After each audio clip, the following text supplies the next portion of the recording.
Hi there, it's Carl Irwin, the Common Magician, and I've got something interesting to discuss with you. I've got a couple decks of cards here. We'll use this one. This will represent you and some of your choices in your thinking.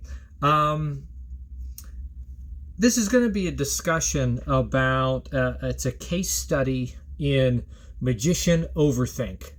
Okay, magician overthink. You'll see where this is going here in a minute.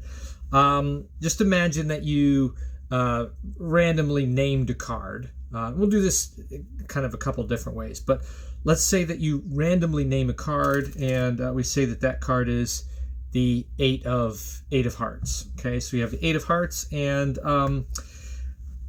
what we're going to do is I've got a deck of cards here, and curiously, in this deck of cards, we see that there's one card facing the wrong way. One card facing the wrong way. And it happens to be the eight of hearts. Imagine that. Let's do this. Let's do this again, though. Let's do this again. Pretend like that never happened. Okay, that never happened. We'll start over. Okay, that's a completely separate moment. Let's try this again. Okay, let's say that I show you a deck of cards. It's right here. You see it? It's right here. There it is. And imagine for a moment that you spread the cards. You spot a card that you like, one that you're interested in, and we'll just do this for the sake of selection. So a card you're interested in, it's the five of spades. Five of spades. And what you're going to do is you take the five of spades out of this deck of cards right here. You turn it over and you place it back into the deck and close it up. Okay, and I'm gonna put this back into its box right over here. I'm gonna take the deck back out again, and curiously, if we spread the cards, we see that there's one card facing the wrong way. Only one. And it happens to be the five of spades. Okay, so that's the same trick twice. The difference between the two presentations is the premise of what is happening. Otherwise, it is the same trick. It's identically the same. Now this is about the invisible deck, and I've had in the last couple months a couple of separate occasions where I got into a little bit of an argument here with individuals that are commenting on the topic of the invisible deck. One was on a video that I did a long time ago, Comprehensive Invisible Deck, where I looked at kind of other ways to do it apart from using the gimmick that we understand to be the invisible deck, which is a whole other issue that I'll get to in a minute. And in the explanations that I gave and the examples that I gave in that video, a person called me out and said, well, this is not the invisible deck, because the invisible deck, everyone knows, is a prediction. That's what the invisible deck is, that a card is freely named and then it is demonstrated in a deck of cards from the box that you predicted their named card by turning it over inside the deck. That is what the invisible deck is. And I thought, no, it's not. I know that's what people do with the invisible deck, but what the invisible deck actually is a premise in which a card is turned over in the through the course of the presentation. The key being that the card that is turned over is either an invisible card or is from a deck of cards that is invisible and then made visible to demonstrate that the thing has happened in reality with something that is tangible. That is what the invisible deck really is. And that particular presentation I don't know, is somewhat maybe antiquated, and it's not the presentation that a lot of people favor. They prefer to use it perhaps as a mere prediction of something that has been done ahead of time on a freely named or freely thought of card. Nonetheless, one is not the invisible deck and one is not, because of the way that we kind of interchange the term to apply to a presentation versus a gimmick. Now, obviously, this is not gimmicked, right? This is a regular deck of cards here, which gets me to the whole other issue related to the invisible deck as a gimmick. You could reason, perhaps, that it's never the invisible deck unless you're using the invisible deck gimmick. But then you have to ask the question, why is it called the invisible deck? If it isn't necessarily related to that particular presentation involving an invisible deck of cards or an invisible card. So here's the generally understood history on it. I don't know the validity of this history, but it's the one that people tell and explain. Joe Berg was a magician that created the gimmick that we now know as the invisible deck. He called it the ultra mental deck, and this was like 90 years ago, nearly 100 years ago. The actual gimmick was created. I have one right here. This is it. I know if I take the cards, and that's what it looks like. This is what the invisible deck actually looks like. It looks like a regular deck of cards, but it allows you to have a card freely named, and then you can demonstrate that that card is turned over inside the deck. For example, I don't know, if we name something like the Seven of Clubs, right? The Seven of Clubs. And I look into the deck, and I see here that there is indeed one card that is turned over inside of the entire spread, and it happens to be the Seven of Clubs. That is the invisible deck. This is the gimmick that is used to do that particular trick right here. Now, this being originally the ultra mental deck was kind of utilized for a particular presentation that I believe is credited to have been created by a magician by the name of Eddie Fields. He was born about 15 years prior to the creation of the actual gimmick. Died about just over 20 years ago, nearly 25 years ago, at a fairly old age in his 80s. But he came up with this presentation, the invisible deck, which is the presentation that is similar to what I demonstrated, where you have a deck of cards that is invisible, a card is turned over, it's freely named, spotted by the spectator, turned over by the spectator, and then it's demonstrated to have actually happened with a real deck of cards or the invisible deck of cards made visible, and then you see that it has happened. That's the presentation he came up with. Now, what has happened since that particular presentation, the creation of that, and the usefulness of that presentation with this gimmick, the product has become known as the invisible deck. If you want to buy one of these, this one's made. I made this one a long time ago, and you can make these. It's a pretty simple procedure. There's a couple of different ways to do it. But if you want to buy one, you actually will purchase it under the name The Invisible Deck. You will buy it in that title. That's what is beyond the packaging. Curiously, if you go find it, say, on Penguin, which is where I have my stuff at, you go to a vendor like that, and you find The Invisible Deck in different colors, red, blue, black, whatever, and you go purchase it, you'll look in the ad copy and you'll see an explanation. Usually, the explanation mentions nothing about an invisible deck.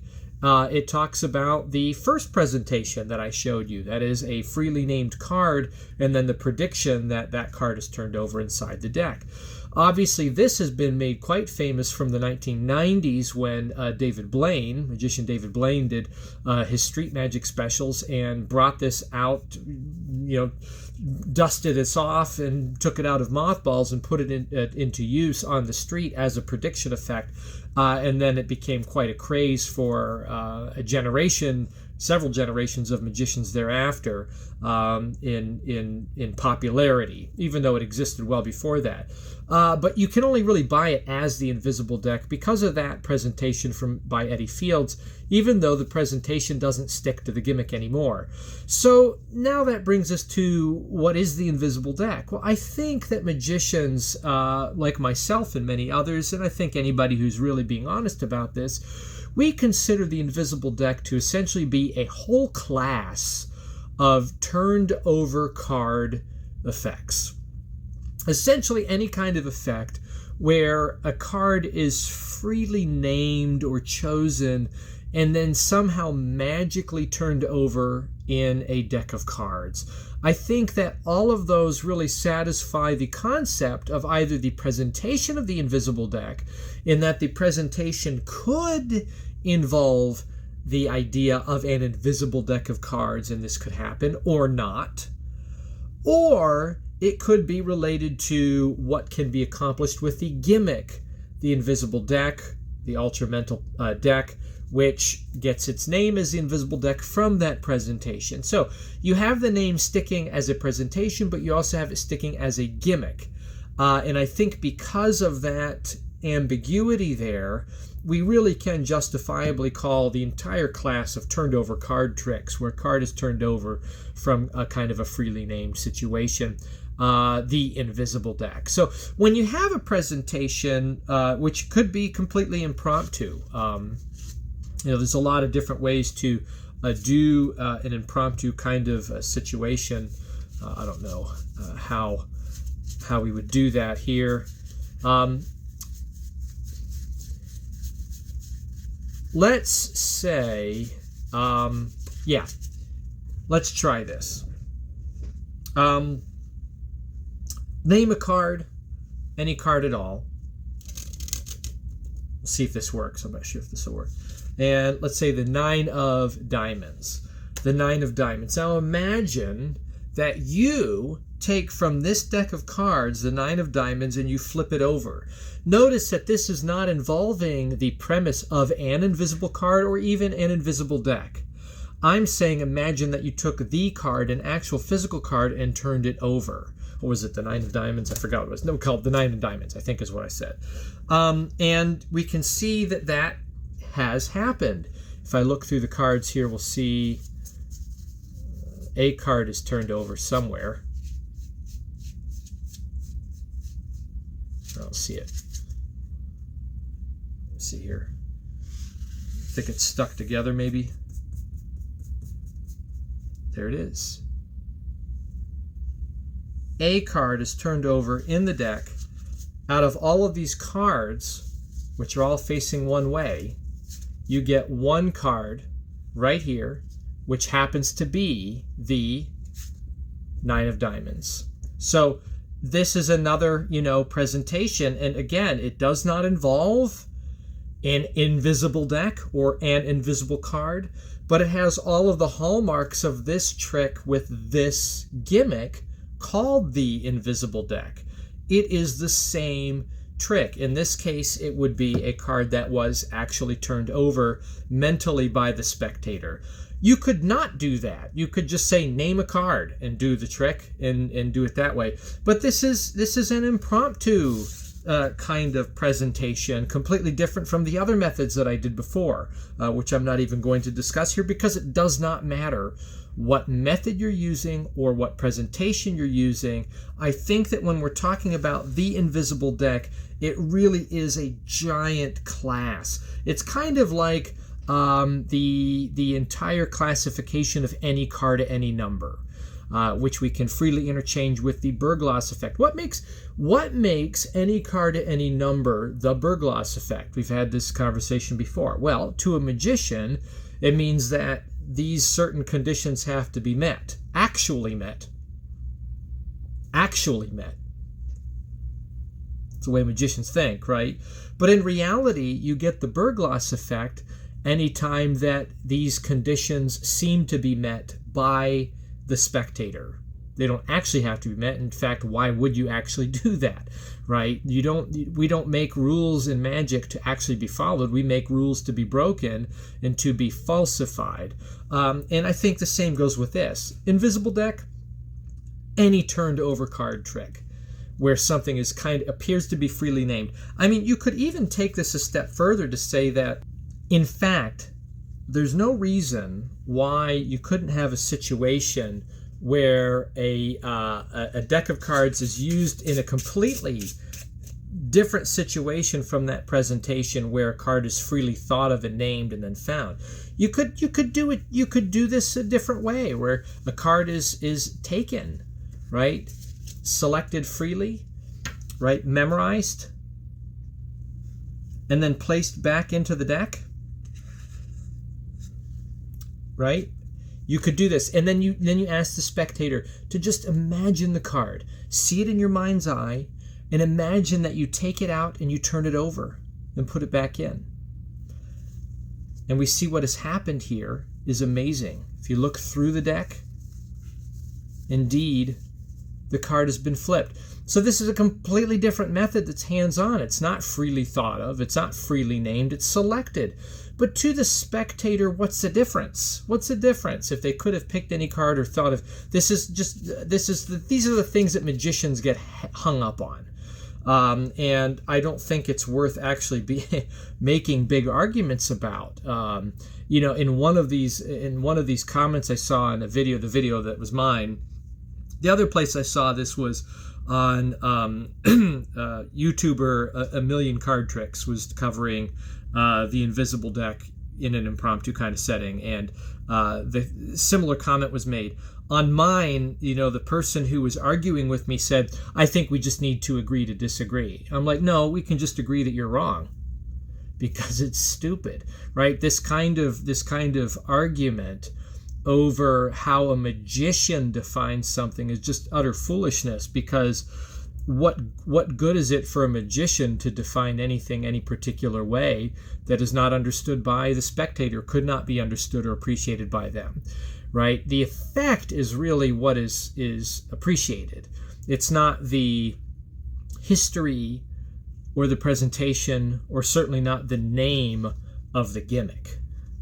That can't really be appreciated by the spectator. Anyway, just a few thoughts on that. Some things to chew on and think about in terms of magician overthink. Best of luck with that, and happy magicking.